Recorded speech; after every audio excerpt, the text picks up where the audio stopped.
the law?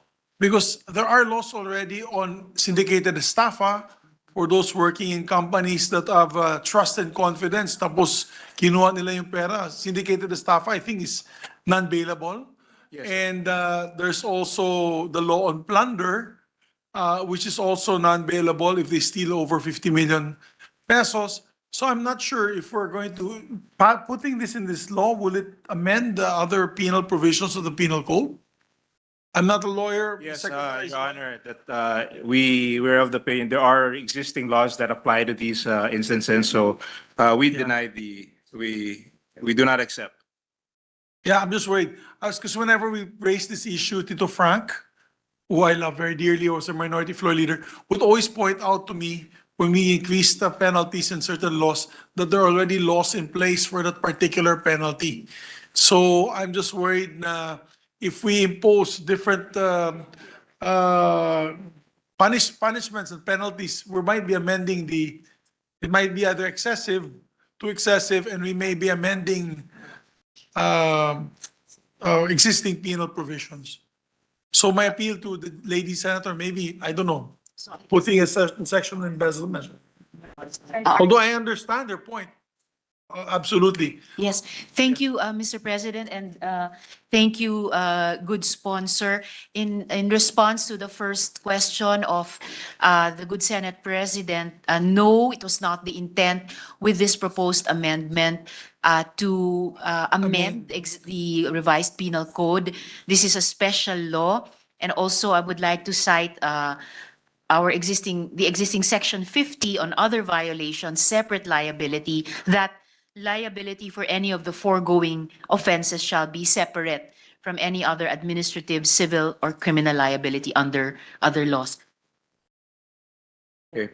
But I think, unfortunately, the sponsor declined the Yes. additional section. Yes, Mr. President, and I accept the declining by the good sponsor. Thank you, thank you. Thank you, Thank you very Mr. much. President and good sponsor. But we appreciate the effort of the good minority floor leader, deputy minority floor leader. Yes, please proceed. Mr. Honor, so now we add a new section under Article 12 on miscellaneous provisions will be inserted, which shall read, Section blank statutory counsel, the office of the government or. Which line is this, sir? Which section and which line? Amendment, old Article 12 on miscellaneous provisions, which is add a new section under Article 12 on miscellaneous provisions. So we go back to section 12? Yeah, Article 12. Article 12. This is in, Page 21. Yeah. Sorry, so we're in page 21. yes.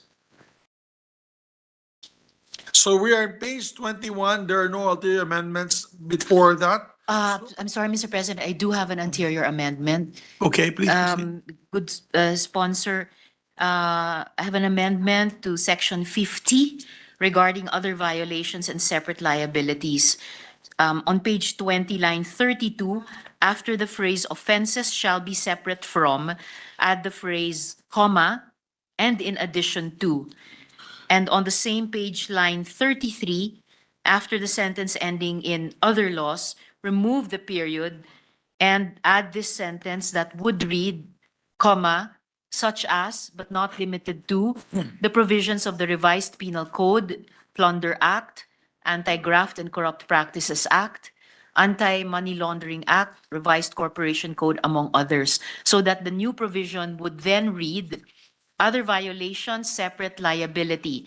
Liability for any of the foregoing offenses shall be separate from and in addition to any other administrative, civil, or criminal liability under other laws, such as, but not limited to, the provisions of the Revised Penal Code, Plunder Act, Anti-Graft and Corrupt Practices Act, Anti-Money Laundering Act, Revised Corporation Code, among others. I so move, Mr. President. Yes, I accept, Your Honor. Thank you, good sponsor, Mr. Accepted. President. And lastly, Mr. President, you help, please? additionally, I propose a new section 52 on the prescription of crimes before the current provision on prescription of offenses. On page 21, line 34, I move to add a new section that would read, prescription of crimes. The crimes punishable under this act shall prescribe in 20 years. However, the right of the state to recover properties unlawfully acquired by the person involved, nominees, or transferees in embezzlement and misappropriation of the funds shall not be barred by prescription, laches, or estoppel, and renumber the sections accordingly. I so move, Mr. President. No.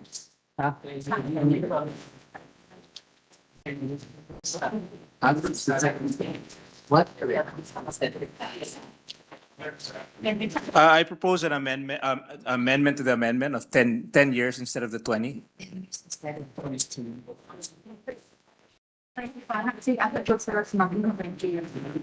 The reason, good sponsor, Mr. President, that I propose the amendment of 20 years is because that is the similar um, uh, jail term in the I'm sorry, what? Goodness, I'm so sorry. Good sponsor, Mr. President. It's the same period of prescription under the anti-agricultural smuggling law. For economic sabotage, Mr. President. So, and crimes under or in violation of this bill, the law on the MIC would not be less than that. Good sponsor, Mr. President. Well, based on our discussions with the legal, they're saying that 10 years is the maximum, so we reject. So the compromise, if you may, is 10 years. Yes. But if with the sponsor of the amendment, agree to a compromise of 10 years? Just with a final note, a good sponsor, Mr. President, that the prescription period for plunder is also 20 years, like my original amendment. However, could that be a final convincing argument to the good sponsor? Otherwise, I must accept his rejection, declining. Just that appeal, good sponsor. If the crime of plunder We are prescribes as well in 20 years. we are firm on 10 years. Maybe we know why. Thank you, Mr. President. Thank you, good So sponsor. 10 years. May I just point out to the good sponsor that section 51 of appropriations Yes. is actually in Article 11 of offenses and penalties. So would you want to remove that from Article 11? Was that a mistake? Was it a harmless mistake?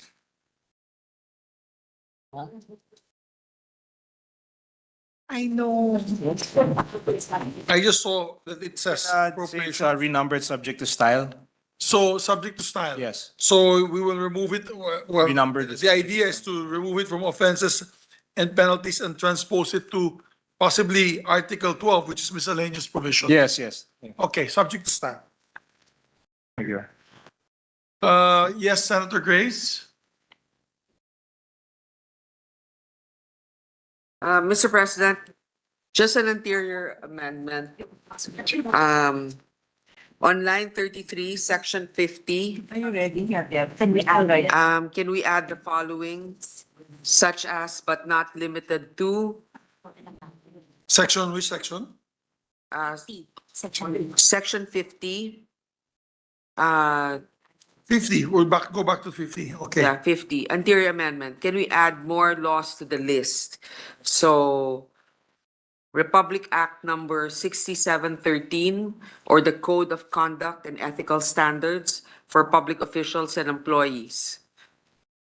And Presidential Decree number 46, series of 1972. Executive Order 292, or the Administrative Code of 1987, Republic Act number 9184, or the Government Procurement Act, Republic Act number 386, or the Civil Code of the Philippines as amended. I so move, Mr. President. Yes, I accept. On page Accepted. 20. Just point of information, directed to the proponent. What was PD 46? The others, I heard you mention what those laws were, but what was PD 46? Presidential Decree number 46 series of 1972, to be exact, is making it punishable for public officials and employees to receive and for private persons to give gifts on any occasion, including Christmas.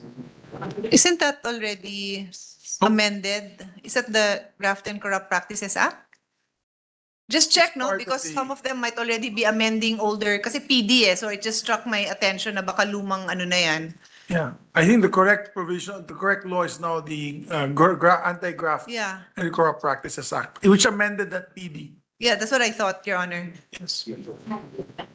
Well, I will yield to Yeah, the subject to wisdom. style, Yeah, subject, subject to style, style. Your Honor. I will yield to the wisdom of the body.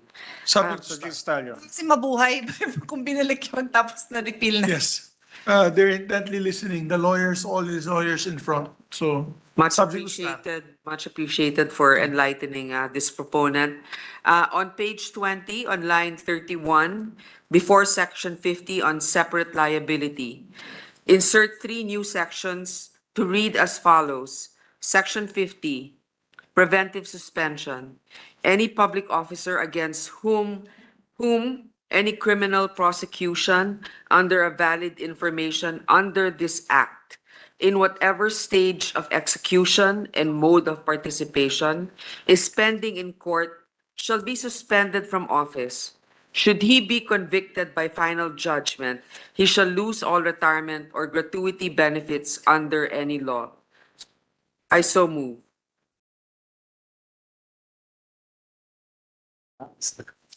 Too harsh? Sorry, Your Honor, could you just repeat what was the status of his crime or his conviction? What was it? Any public officer against whom any criminal prosecution under a valid information under this act, in whatever stage of execution and mode of participation, is pending in court. Okay, so shall there be is an suspended. information filed. Your Yeah. Honor, if I may, can we align that because there was a pending provision similar which was subject to style, so it just has to be aligned. I think the Senate President instructed Yes. Subject to style. yeah, to align it with the provisions of law that are in our the provisions that are in our current laws. So just that they should be aligned with it. And I think, Your Honor, these are covered under existing civil service laws. I think, Yeah, I think there's already a provision here that says, Doble. there is civil service laws on that already, So- and rules and regulations. I'm worried we might not be able to hire anybody if we show them all these penal provisions right away. there's a lot of, there's already Secretary existing. Joknos nodding his head there. Either He might not want to be appointed there anymore. There. Maybe for the. Yeah. Just a proposal, section 51, liability of directors, trustees, officers, or other employees. If the offender under section 47 of this act is a corporation, the penalty may, at the discretion of the court, be imposed upon such corporation and or upon its directors, trustees, stockholders, members, officers, or employees who are willfully or knowingly responsible for the violation. This is just reiterating what is already probably out there.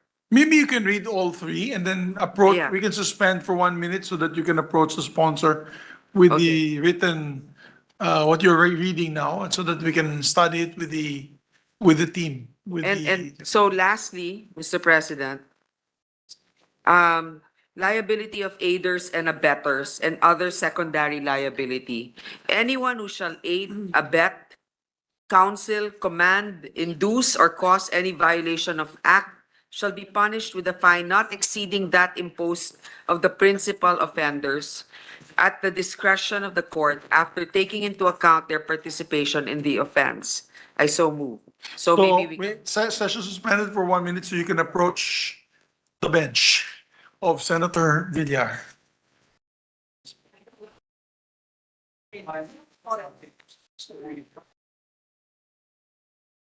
Subject is sulat nyo kagad.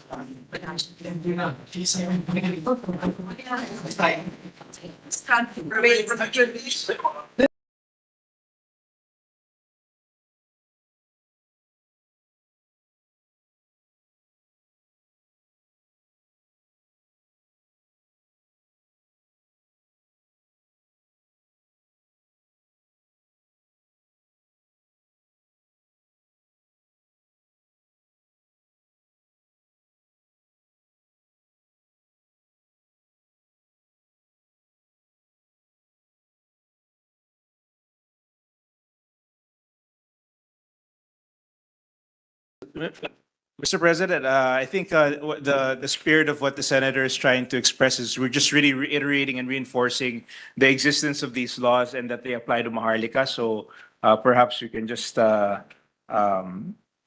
subject to style, include. No, because we had, actually, there was a section 50, we already named so many laws, Yes. including civil service, such as not limited to several laws. Yes. So kasama na yun, if Okay. you ask me. So I guess, I hope, is that enough for the, Yes, Mr. President, the purpose also of this is for the record, so Yes. that we can always refer to this discussion, to this debate, in case there is confusion with regards to the interpretation of this law. Yes. So let it just be on the record that we are making it clear that Yes. they are subject to already existing laws. Correct.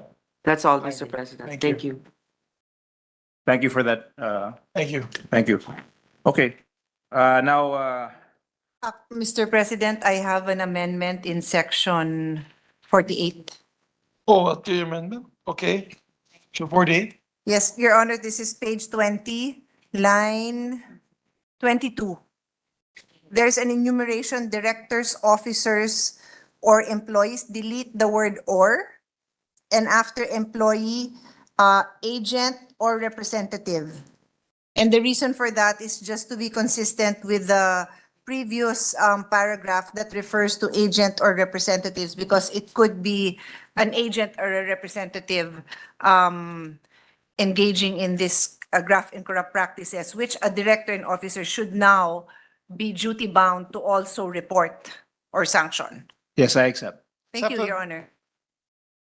so Okay. there's more amendments for page 20, Yes, except that we are moving the section 51 to the yes, proper. I think I had a motion for Article 12 to add a new section under Article 12 on miscellaneous provisions will be inserted, which I'll read. Section Statutory Counsel. The Office of the Government Corporate Counsel is the statutory counsel of the MIC and shall handle its legal affairs. Subsequent sections shall be renumbered accordingly. I so move. That is section 50, that will become section. A new section under Article 12, Your Honor. And I said That will be the subsequent. beginning of the article?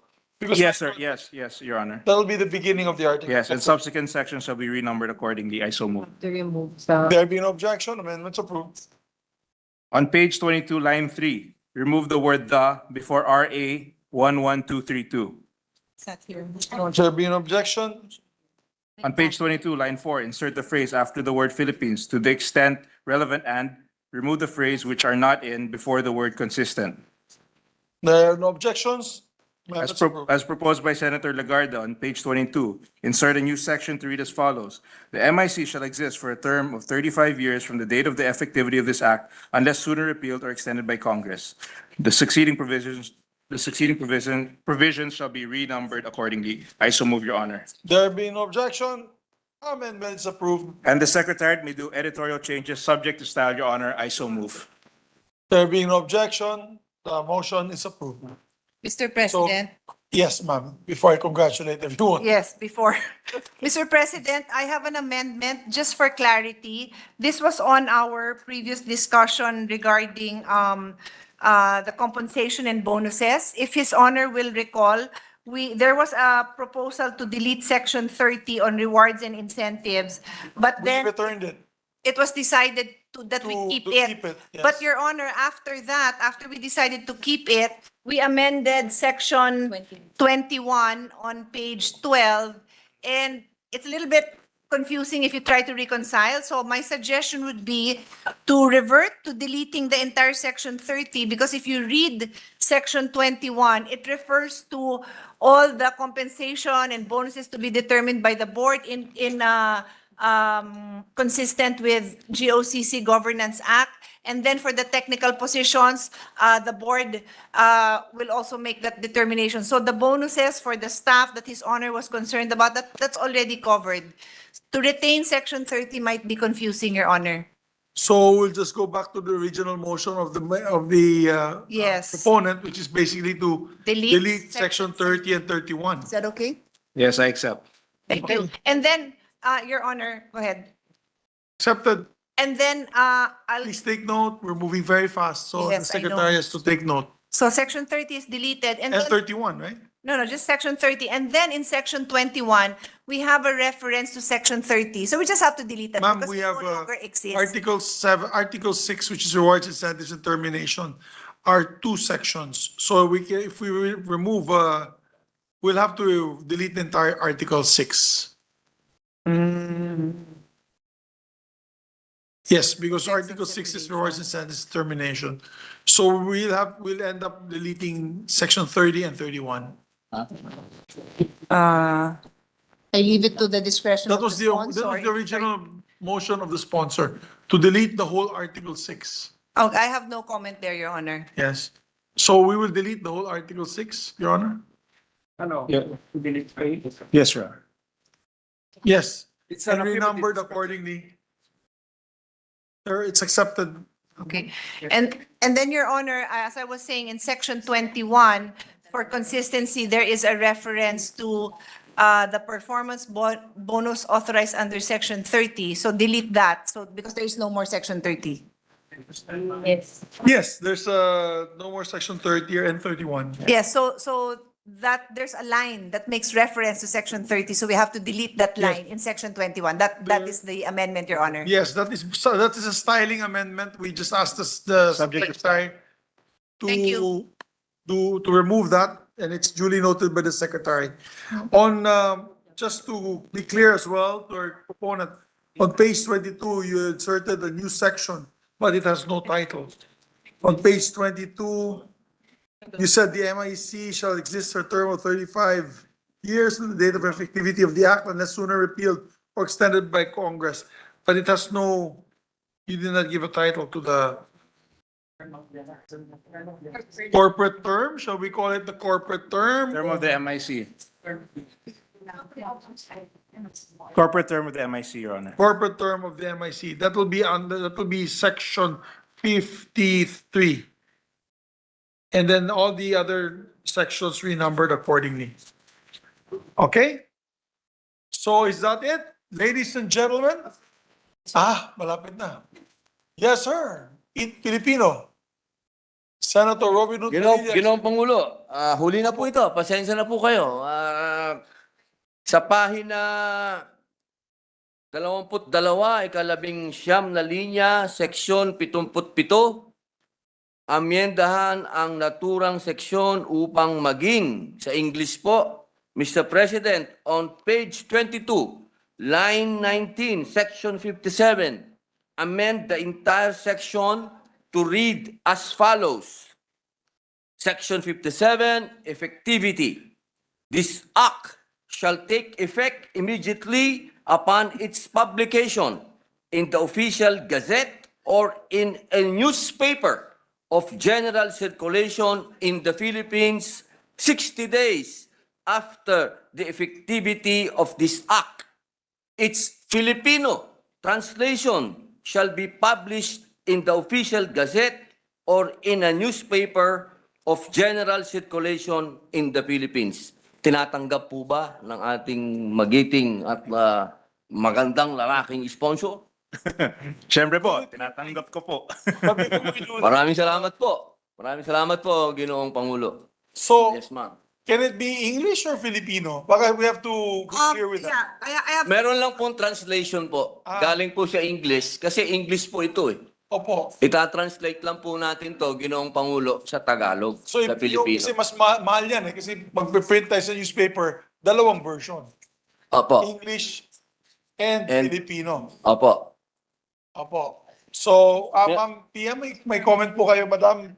No, there will be confusion, Your Honor, because the wording of section 57 is it shall take effect immediately. So immediately ba o 60 days? And then to be clear, there is already a 90-day period for the implementing rules. So I think our normal process is we say it takes effect immediately. Wala na hong 60 days. O parang wala na 60 Oo, days? wala na yon. And then we do the rules right away. Or actually, the rules are done simultaneously, Your Yes. Honor. So That tanggalin is the na natin practice. yung amendment niyo po, tanggalin na natin yung 60 days. We shall take effect immediately. So, ang importante lang dyan ay pag-publish sa newspaper, meron pong Tagalog version. Tama ba? Mahalaga po yung Tagalog version. Opo. Opo. Sige. Ano po ba? Tatanggapin niyo po ba? Yes. Yes. Hindi naman po akong Tatanggap ko sponsor. po. Hindi po ako magsasabi. Opo, ang sagot. Yes. Opo, tinatanggap ko po. Ang inyong Pinanggap na po ang inyong Mr. President, Amendment. before that, may I just clarify, Mr. President, Ano nga? Iba po ang Pilipino at Tagalog. yes, Filipino. Filipino is Tagalog-based, but ang Tagalog is not completely Filipino. So we'll publish it in English and Filipino, not Tagalog. Maulagi. Bisaya, wala? Peter. Bisaya. Mr. President, Yes, Senator Jinggoy. my amendment to the amendment was not officially acted upon, just for clarity. Yes, we removed the word 60 days and acted upon immediately. Thank you, Your Honor. Thank you. Mr. Mahal na Yes, Pangulo, yes. ibig kong sabihin sabay na. Sabay. Opo, Sabay na po. Pagka pinapublish po ito, sabay na po yung English at Tagalog. opo. Okay, salamat po. Senator The expert. Jinggoy Estrada is recognized. Thank you, Mr. President. I do not wish to make any amendments anymore because of the lateness of the hour. And I would like to say that I am happy because Senator Risa, who is a member of the minority, had made a lot of amendments to improve this bill and has been accepted mostly by the sponsor. Maybe we can convince her to vote for this bill, Mr. President. Sir, you don't have to answer, ma'am, if you don't want to. Senator Risa is recognized. Well, Mr. President, just again to say that, well, maybe I should just quote the good sponsor na libre namang mangarap. At ako naman ay nakikiisa dun sa libreng mangarap sa iba't ibang paraan. But also to say, Mr. President, that I had been given to understand earlier that we would be voting this on second reading tomorrow. No, And it's because, well, just to complete what I had been given to understand earlier, Mr. President, because a clean copy would be generated. And also because I was looking forward to the minority leader being able to participate in the vote on second reading. Anyway, the bill is certified as urgent and we could approve it on second and third reading tomorrow to allow him to participate and also manifest his vote, Mr. President. Unfortunately, my dear colleague, there's already a time for a bicameral conference committee tomorrow at 11 o'clock. The House already elected its members, and they're just waiting for the bicameral conference committee to be constituted by the Senate. Thank you. And I don't think these people will be here if the voting was tomorrow. It would probably just have been me, Senator Joel, and you left in the. For the record, Mr. President, we were here at 2:30 in the morning yesterday. Yes. Thank you. And I'd like to put this on record. Mr. President, We have the form that we are passing now, I think satisfies our thirst for transparency and accountability on this measure. I think the number of amendments that we placed here will assure the Filipino people that this fund will be used properly, efficiently, and effectively. So, we like to ask the majority floor leader. yes, what is Mr. it? President. Mr. President, with no other individual amendments, I move to close the period of individual amendments. I so move, Mr. President. There be no more amendments. Period of amendments is closed. Mr. There be no President, objection. Mr. President, with the consent of the body, I move that we approve on second reading Senate Bill number 2020, subject to style. I so move, Mr. President. There being no objection to the motion is approved. Second reading approval of the measure. Mr. President, the Deputy Minority Leader is seeking the floor. Move that she be Yes, recognized. our Deputy Minority Floor Leader is recognized. Salamat kaayo, Mr. President and Majority Leader. Just a short explanation of my vote, Mr. President, and hoping that if the Minority Leader wishes also to make his manifestation tomorrow, there will, of course, be time for him. First of all, I want to thank the sponsor. Thank you, Senator Mark, for accepting some or a good number of my amendments that say that the corporation shall admit into its ranks only those persons unblemished by any hint of corruption, and also that stiff penalties await if corrupt acts are ever perpetrated. Nagagalak po ako, Mr. President, na hindi natin pinayagan na itaya ang pera ng SSS, GSIS, PhilHealth, Pag-ibig, OWA at PIVAW dito sa Maharlika Fund. Sigurado at maaasahan po ang mga pondong iyon at para yun sa seguridad ng ating mga kababayan. Sabi nga nila, a bird in the hand is worth two in the bush. I think we were wise to sense the uncertainties of the times and to act on that intuition. So again, congratulations to everyone. I also want to thank the sponsor and Senator Angara. Thank you for ensuring that there would be a 25% limit to the investable funds of DBP and the Land Bank that would be exposed to the operations of the Maharlika Fund. And I thank Senator Gatchalian for consistently going against the grain in his effort to protect the financial strength of our Bangko Sentral. But in the end, we still have this Maharlika Fund into which scarce public resources will be poured. And of course, I will not enumerate here again the multiple crises that cry urgently for resources.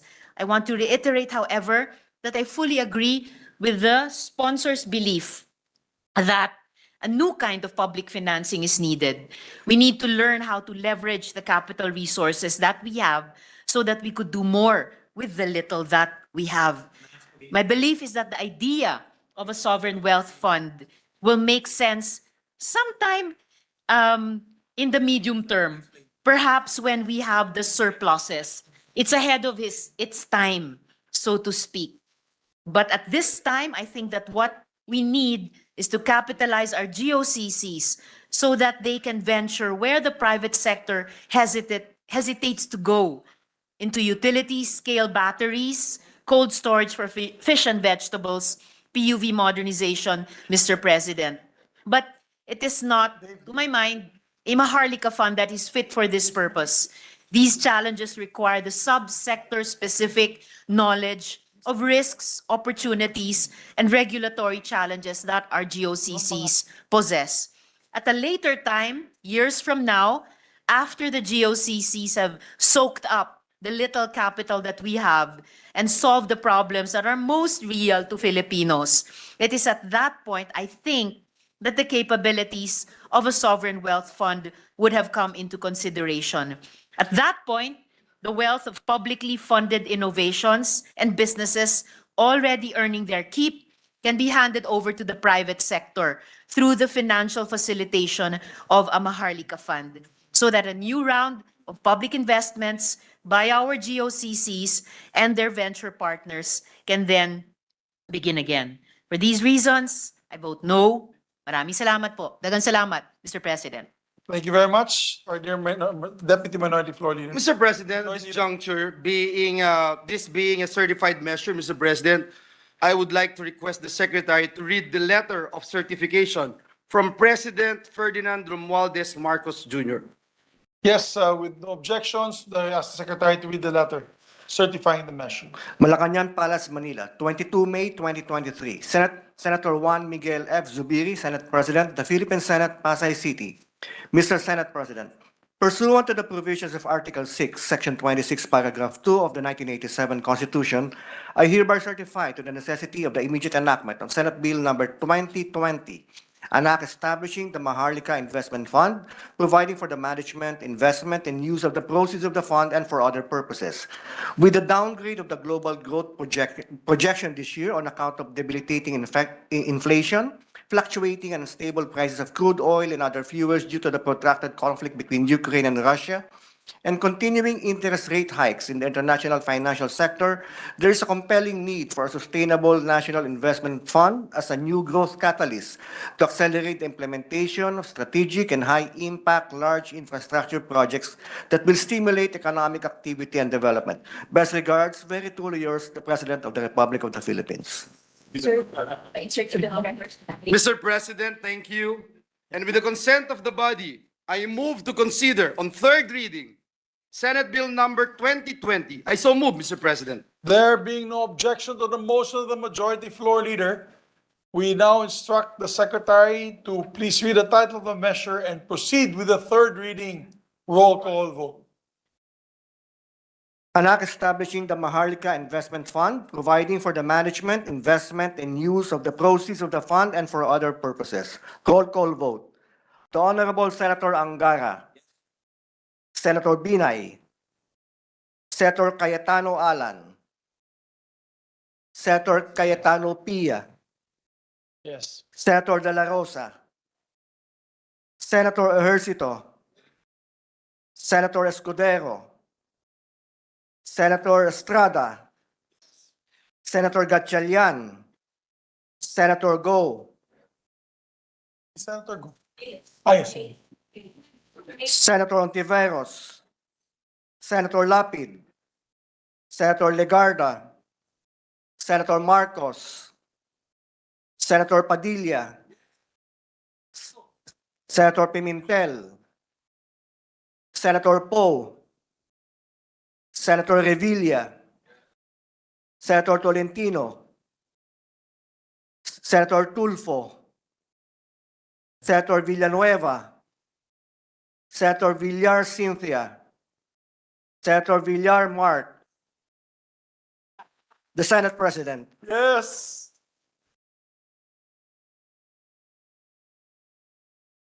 With, ladies and gentlemen, at 2:32 a.m. in the morning, we have 19 affirmative votes, 1 negative vote, 1 abstention. Senate Bill number 2020 is approved on third reading. Congratulations. Thank you, Mr. Can President. we suspend for 1 minute so that we may approach? Yes, Mr. President, but before that, may we put on record, Mr. President, a lot of our colleagues would want to submit their explanation of votes, Mr. President. Yes. And we'll do that, Mr. President. Yeah, we'll accept their explanation of votes. We'll in accept writing. their explanation of vote. I will Also, suspend Mr. to be able President. to come up with the list. Yes, for- Mr. President. Also, Senator Robin Hood Padilla would like to be made co-author of this particular measure, Senate Bill number 2020. Will it be put on record, Mr. We President? put that on record. Session suspended for 1 Thank you, Mr. President.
Thank you, Mr. President.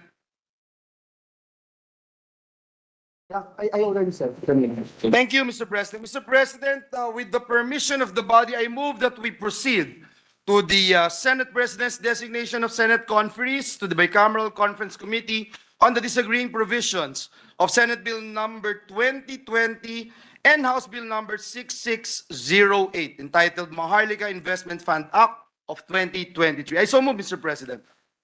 The following members are hereby designated to the Senate conferees to the Bicameral Conference Committee on the disagreeing provisions of Senate Bill number 2020 and House Bill number 6608.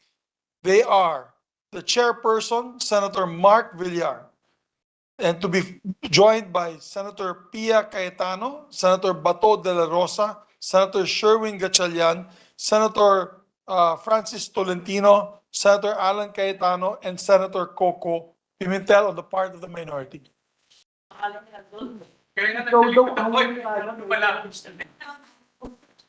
So designated. Mr. President, it's actually supposed to be Senator Pia Cayetano. No, they also asked Alan to join. Okay. Okay, Mr. President. Yes. With that, Mr. President, I move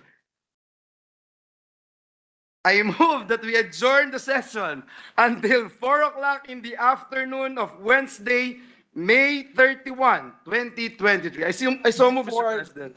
Before I act on that motion, I would like to thank the economic team for their patience. Ma'am Leah, Secretary Jokno, Secretary Mina, Secretary Balisacan, Secretary Pascual was here, Secretary Governor Felipe Medalla was here, SEC Chairperson was here as well, our Chairperson is here as well, and to all the members, ES Executive Secretary, and the Special Assistant to the President, Secretary Dong Mendoza, Mr. and President. of course, the provider of pizza pie, donuts, fried chicken, and French fries, Secretary Dong Mendoza, our PLLO Secretary. So with that, the motion is to adjourn. And of course, my goodness, how can I forget? The Secretariat, our staff. Palapakan po natin ang staff. Secretariat for the hard work that they've done.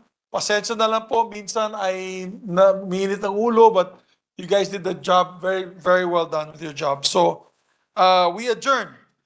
There be good job. Hindi job, good job, sabi ko. There being no objection, the session is adjourned until 4 o'clock in the afternoon, Wednesday, May 31, 2023. Today.